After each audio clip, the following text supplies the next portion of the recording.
আমরা সাধারণত যখন কোনো নির্মাণাধীন ভবনে যাই বা আমাদের ইন্সপেক্টররা আগে থেকে এসে থাকে, তখন ওনারা এসে যারা এখানে কখনো কোনো ভবন তৈরি হচ্ছে তখন তারা হচ্ছে যে ভবনের অনুমোদিত কোনো রাজকীয় কোনো নকশা আছে কিনা সেটা দেখতে চান ওনারা।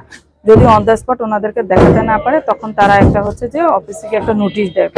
এই বাড়ির মালিককে আমরা নোটিশ দিয়েছিলাম, আরও অনেকদিন আগে নোটিশ দেওয়া হয়েছে। নোটিশ দেওয়ার পরও বলা হয়েছিল যে ওনার রাজকীয় অনুমোদিত কোনো নকশা আছে কিনা ওই নকশাটা নিয়ে যাতে আমাদের অফিসে যোগাযোগ করে, কিন্তু ওনারা আজ পর্যন্ত আমাদের অফিসে এসে কোনো যোগাযোগ করে নাই। বান্ডেল থাকলে প্রতি সেনমানিতে টাকা বাঁচবে। বিকাশ সেনমানি বান্ডেল কিনে জিতুন প্রতি লেনদেনে। তারপর আমরা আজকে এখানে মোবাইল কোর্টের অংশ হিসেবে এসেছি। এসে আমরা বাড়ির মালিককে পেয়ে ওনার কাছে নকশাটা চেয়েছি। উনি আমাদেরকে রাজুক অনুমোদিত কোনো নকশা দেখাতে পারেন নাই। উনি ইউনিয়ন পরিষদ কর্তৃক একটা অনাপত্তি পত্র দিয়েছে, সেই অনাপত্তি পত্রটা আমরা দেখিয়েছি, এটা গ্রহণযোগ্য না।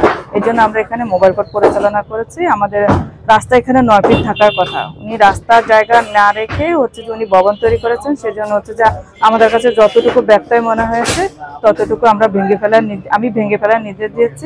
বান্ডেল থাকলে প্রতি সেনমানিতে টাকা বাঁচবে। বিকাশ সেনমানি বান্ডেল কিনে জিতুন প্রতি লেনদেনে। এখানে যে নির্মাণাধীন একটা বিদ্যুৎ মিটার ছিল, বিদ্যুৎ মিটারটা আমরা জব্দ করে নিয়ে যাচ্ছি।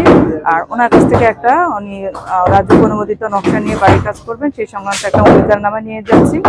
যতদিন না পর্যন্ত উনি অঙ্গীকারনামা রাজুক অনুমোদিত নকশা ব্যতীত রাজুকের অনুমোদিত নকশা নিয়ে কাজ করবেন, ততদিন পর্যন্ত ওনার এই বাড়ির কাজ বন্ধ থাকবে।